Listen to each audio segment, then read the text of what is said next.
In our headlines on this Thursday, March 27th, here in South Korea.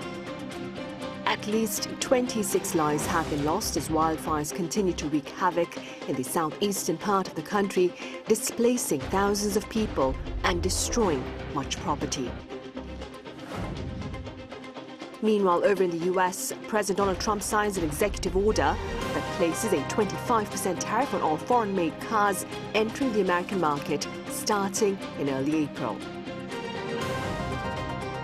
And North Korea's military cooperation with Russia, sealed last year, continues to raise concerns, notably here in South Korea and neighboring Japan, as the regime remains defiant about its nuclear weapons ambitions. We start here on the local front as wildfires continue to wreak havoc in the southeastern part of the country. For more on the situation as it unfolds, my colleague Song Yoo-jin is standing by live. Yoo-jin, welcome. So do tell us where you are exactly and what, Yoo-jin, have you been seeing? Well, Sunny, I'm currently in Yeongyang-gun County in Gyeongsang-buk-do province in the southern part of the country, which is one of the hardest hit regions by this multiple outbreaks of wildfires that have been raging in the country for almost a week now. So it took us about 5 hours by car from capital Seoul, which normally takes 3 to 4 hours, because we found that a lot of roads were blocked due to the fire. So as you can see where I'm standing right now, and as you can see on the screen, this particular region in Yeongyang-gun County was swept by a devastating wildfire last afternoon. Local residents I spoke to said that the fire swept through this region at around 5 p.m., which has led to this complete destruction of homes. Homes have burned out, and you can just see how big of a toll the wildfire has taken on this particular region right now. So for more on the background, this fire originally broke out in this particular region of Gyeongsang-buk-do on Saturday in neighboring Jirisan County. And since then, it has rapidly spread to Yeongyang-gun County, where I am right now, and other areas nearby, as shown on the map you're seeing right now. So this province, Gyeongsang-buk-do, has the highest death tolls with 23 lives lost, making it the deadliest of the multiple wildfires currently burning across the country. So according to the Ministry of the Interior and Safety, the nationwide death toll currently stands at 27 dead and 32 injured. It was inched up a bit just before we came on air, and that's because a few hours ago, a fire watchman in his 60s was reportedly found dead inside his burned vehicle in Gyeongsang-buk-do's Yeongyang-gun County. So with this latest case, South Korea is now seeing the highest number of wildfire-related deaths in a single year since records began. The previous high was 26 deaths back in 1989. And also in terms of scale, the devastation is also historic. So far, wildfires nationwide have scorched over 360 square kilometers, which is more than half of the size of capital Seoul. And on our way here to this village, I spoke to one local resident about the fire that happened here. Take a listen. I could see the fire up on the mountains 3 days ago. The flames came here suddenly because the winds have been strong. Today it's less windy, but when it is windy, it feels like the apocalypse. Right, a very frightening experience for residents there, to say the least. Now, Yoo-jin, we've been told firefighters have been racing against time to tame the flames. What's the latest on that front?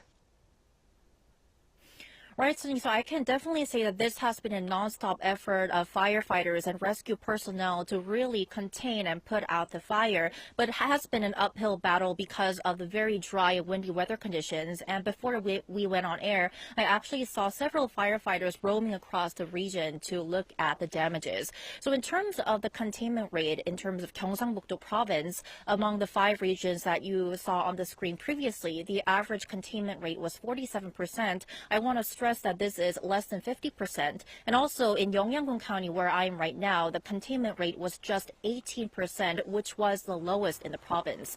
So this morning, Acting President and Prime Minister Han Deok-soo ordered Acting Interior Minister Go Ki-dong, who is also the head of the Central Disaster and Safety Countermeasures Headquarters, to stay stationed in the Gyeongsang-buk-do province region until the wildfires are fully under control. And he emphasized the need for coordinated support for evacuees and uninterrupted relief efforts. And And just before we came on air, we heard that Andong, Cheongsong, Yeongyang, Yeongyang-gun counties and the cities have also been designated as special disaster relief zones.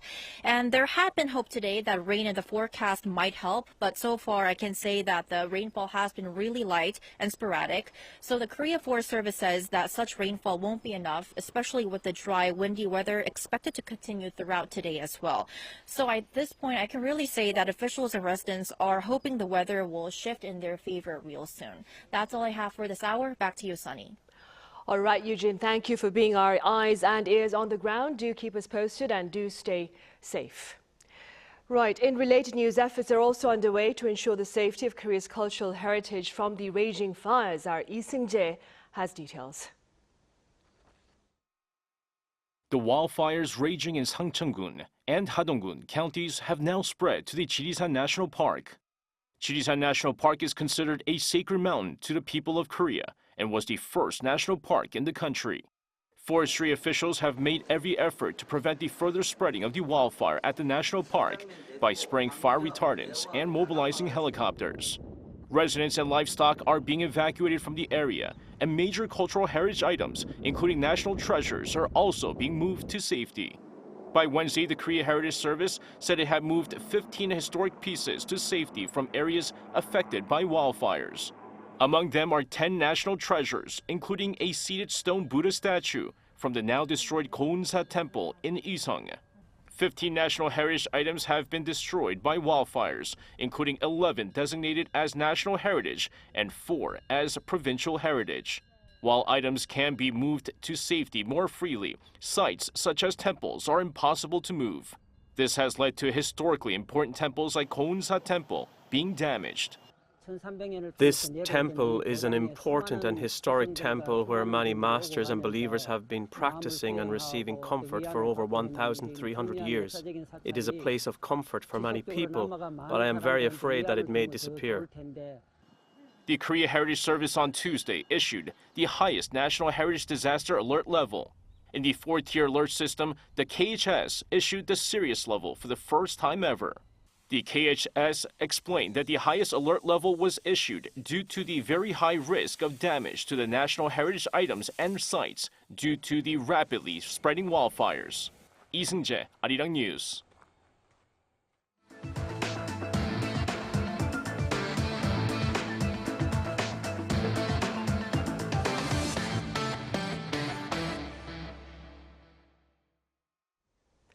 All foreign-made cars entering the U.S. market will face a 25% tariff starting early next month. Our Kim Bo-kyung reports. U.S. President Donald Trump signed an executive order on Wednesday local time to impose a 25% tariff on cars from overseas. The tariffs will go into effect on April 2nd, the day Washington is expected to announce wide-ranging levies on other goods from around the world. It will apply to finished cars and trucks that are shipped into the United States. This follows Trump's 25% tariffs on steel and aluminum imports, which went into effect on March 12th. While saying this executive order is going to lead to tremendous growth in the automobile industry, he added many foreign car companies that already have factories in the U.S. will be able to expand their currently low utilization rate cheaply and quickly. But this is very exciting to me. This is the automobile industry, and this will continue to spur growth like you haven't seen before. Inevitably, the tariff plan will significantly impact South Korea, which is the third largest car importer to the U.S. following Mexico and Japan. In 2024, South Korea's automobile exports to the U.S. amounted to around $34 billion, about 51 trillion Korean won, accounting for more than 49% of the total automobile exports. Amid such tariff pressure, Hyundai Motor Group has come up with a strategy to overcome this by expanding local production in the U.S. On Monday, it announced an investment of worth $21 billion in the U.S. over the next 4 years, including a plan for Hyundai Steel to build a new plant in Louisiana, which is set to supply steel for Hyundai's auto parts and auto plants in Alabama and Georgia. Kim Bo-kyung, Arirang News. And staying with Hyundai Motor Group, earlier on Wednesday, the group celebrated the official opening of its third plant in the U.S. The Hyundai Motor Group Meta Plant America over in Georgia is expected to produce 300,000 cars a year, contributing to the group's total U.S. capacity of 1 million cars annually. During the opening ceremony, the group's chairman, Chung Eui-sun, also called for joint efforts between the Korean government and its businesses with regard to tariff talks with the U.S. In other news, South Korea believes North Korea has thus far been reliant on Russia for strategic support and may this year seek China for economic stability. Our Unification Ministry correspondent Kim Jung-sil explains. South Korea's latest intelligence points to a North Korea in transition, militarily assertive abroad, yet economically fragile and socially strained at home. According to the Ministry of Unification on Thursday, North Korea appears to be emerging from its pandemic-era slump, but signs of recovery remain limited. Experts say progress in the 20x10 campaign to build a new factory each year in 20 provinces has been largely symbolic, with many of the new factories sitting idle. And for ordinary residents, daily hardship is deepening. Food prices are rising, the currency is weakening, and Chinese imports continue to decline. To sustain construction drives, Pyongyang is mobilizing housewives and soldiers. Former soldiers who defected say some troops worked on as little as 4 hours of sleep, with compensation for their deaths as low as $70. Officials in Seoul say economic pressure could be accelerating Pyongyang's diplomatic pivot, starting with Russia. Since August 2023, Kim Jong-un has referred to Russian President Vladimir Putin as a comrade, a title previously reserved for 4 socialist allies: China, Vietnam, Laos, and Cuba. In socialist countries, the term comrade is typically used to convey not just familiarity, but also a deeper emotional and ideological bond. It can be seen as an indirect way of signaling a relationship as close as a blood alliance. That symbolic shift reflects Pyongyang's deepening alignment with Moscow, while ties with Beijing remain far more cautious.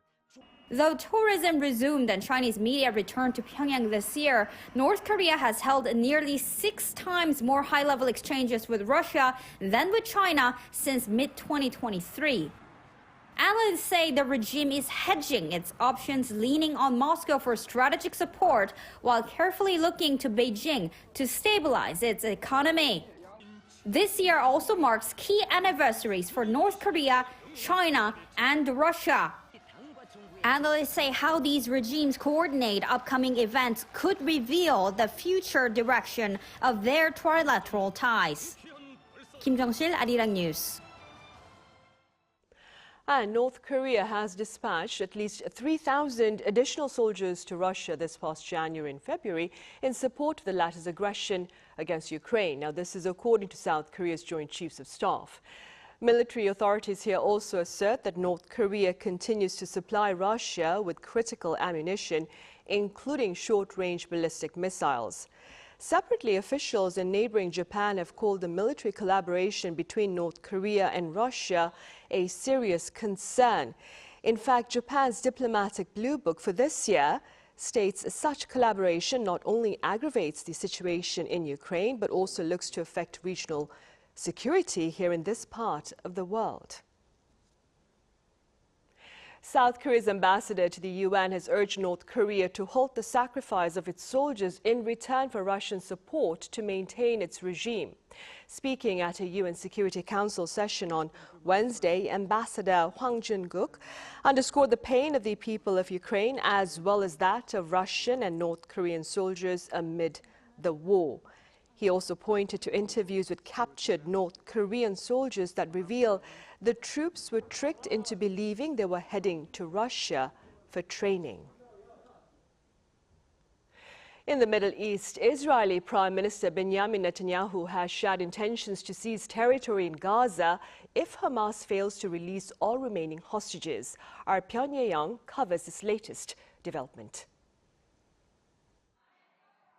Israel has pledged to increase military pressure until Hamas releases the remaining 59 hostages.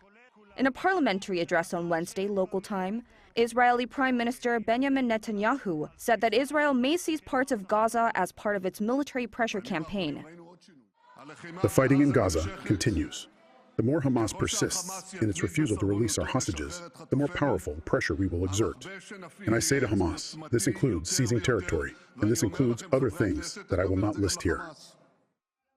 Israel resumed military operations in Gaza last Tuesday. According to the spokesperson for the United Nations Secretary General, 142,000 people were displaced in just 1 week. At the daily UN press briefing on Wednesday, the spokesperson said that Office for the Coordination of Humanitarian Affairs warned that everything in Gaza was running out: supplies, time, and life. Meanwhile, in Gaza, hundreds of Palestinians gathered in the streets of Beit Lahia in the largest anti-Hamas protests since the beginning of the war. For 2 days straight since Tuesday, protesters took to the streets to demand an end to the war and showed defiance against Hamas's governance, chanting "Out, out, Hamas, out," and "We want to live." We want to live in peace. We are tired. I raised my son for 15 years only for him to be gone now. I built my house for 10 years, and then what? Gone? We want to live. Hamas official Bassem Naim said on social media that people have the right to cry out in pain, but suggested the anger should be directed toward Israel. Pyongyang, Arirang News. Back on the local front, Seoul is hosting an exhibition aimed at giving you a glimpse of the latest in the leisure and sports industry. Our Choi Soo-young was there. People exercise without getting bored by playing games. A smartwatch-style wearable device with an optical sensor helps maximize the effectiveness of workouts. Under a new era of smart fitness, the Seoul International Sports and Leisure Industry Show 2025 opened on Thursday at COEX in Seoul. Marking its 25th year, this year's event features around 320 Korean and international companies showcasing various products and technologies in fitness, sportswear, extreme sports, and the future of the sports industry. This year, the focus is sport tech, combining sports with smart devices. In the sports industry, Korea's advanced technology is emerging in the sport tech sector. Overseas buyers are increasingly seeking tech-integrated products. The ability to analyze body types and suggest personalized exercise plans using AI is gaining attention. By using robots, people can strengthen specific parts of their body, such as their core muscles. In addition to muscle strengthening exercises, advanced devices are also available to help improve body balance and maintain a well-proportioned shape. Artificial intelligence screens and equipment also provide personalized workout services. Some people suffer from pain while others aim to lose weight. Each person has different goals and motivations. Unlike traditional approaches applied to a single concept, we use AI models to analyze individual needs and provide personalized solutions. One of the hosts of the event, the Korea International Trade Association, set up an export booth to help Korean companies expand overseas. The South Korean sports technology industry has grown over the past few decades and is now gaining significant attention worldwide. Especially in Southeast Asia, foreign companies say Korean culture is familiar and its sports and leisure products are trendy and creative. Korean brands have been, very prominent in the past years. We have a lot of them around in Manila. So that's why we're looking to the Korean brands, right? Because they are very trendy, right? They are innovative. SportX 2025 will run until Sunday, March 30th. Choi Soo-young, Arirang News. Meanwhile, when Korea's traditional scenic sites blend with its technological advances, you are treated to a truly immersive experience of peace and pleasure. Our Yeongyang-gun shows us how. This 6-meter media waterfall is a recreation of the Buril Pokpo or Buril Falls of Jirisan National Park. If you stand in front of the waterfall, you can experience what feels like the water splitting over your head. Traditional concepts of Korean philosophy are woven into the artworks. And there's also a display of a garden style called 방지원도, which means round island in a square pond. This garden facility visually displays the concept of 천원지방, which means that the sky is round and the land is squared. The square pond symbolizes the land, and the round island the sky.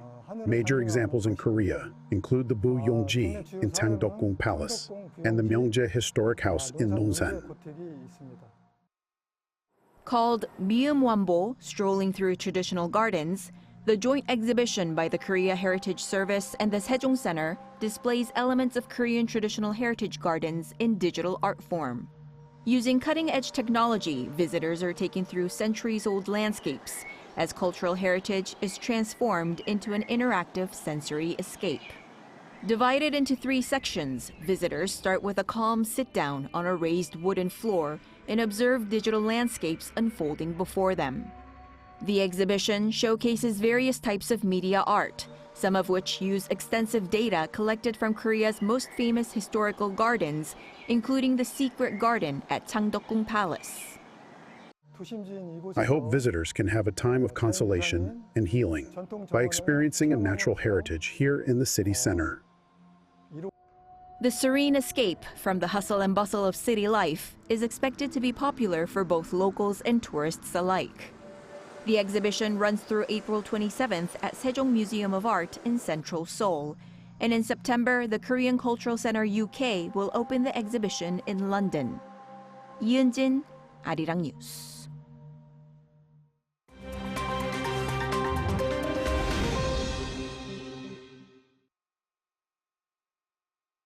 This is The World Now, bringing you the latest stories from around the globe. Bolivia is battling against severe flooding as rainfall continues to batter the nation. On Wednesday, Bolivian President Luis Arce announced a national emergency in response to the worst flooding the country has experienced in 4 decades. Continuous heavy rains have led to widespread flooding across all 9 departmental regions, with Beni, Pando, and northern La Paz among the hardest-hit areas. This has resulted in at least 51 deaths, displaced tens of thousands, and affected more than 370,000 families nationwide. The Bolivian government is speeding up emergency funding and aid deliveries. While Bolivia's rainy season typically lasts from November to March, authorities forecast the intense rains to last until mid-April. French President Emmanuel Macron announced Wednesday an additional $2.2 billion worth of military aid for Ukraine. The package includes anti-tank missiles, air defense systems, armored vehicles, drones, and additional Mirage fighter jets. The announcement was made during a meeting with Ukrainian President Volodymyr Zelensky in Paris, ahead of a summit involving around 30 nations, referred to as the Coalition of the Willing. The coalition aims to enhance support for Ukraine and discuss Europe's role in deterring future Russian aggression. And in other news, in the U.S. state of Minnesota, a 2-year-old Maine Coon named Mr. Pugsley Adams has set a new Guinness World Record following an official announcement on Wednesday for the longest tail on a living domestic cat. The cat has a tail that measures an impressive 46.99 centimeters long. The feline's owner noted that Pugsley's tail drew attention during his initial veterinary visits, prompting the official measurement. Described as having a mischievous yet affectionate nature, Pugsley was named after a character from the American sitcom The Addams Family. Choi Ji-hee, Arirang News.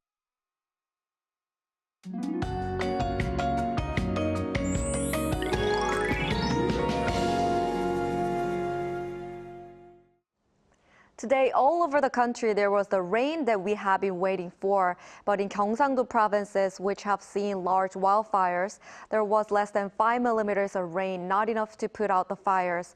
With a small amount of rain, dry weather warnings and advisories remain in many areas. Temperatures have been staying higher than usual until today, but cold air will rush from the northwest from tonight. The temperatures will drop tomorrow with Seoul plummeting to 3 degrees Celsius in the morning, which will be about 10 degrees lower than today. Daytime temperatures will drop to single digits this weekend. Tomorrow morning, Seoul, Chuncheon, and Gyeongju will start off at 3 degrees, Daejeon and Gwangju at 5 degrees. Daytime temperatures will move up to 11 degrees in Gwangju, 15 degrees in Busan. Chilly conditions will be seen during this weekend with Seoul plunging to 0 to 1 degree in the morning. That's all for Korea. Here are the weather conditions around the world.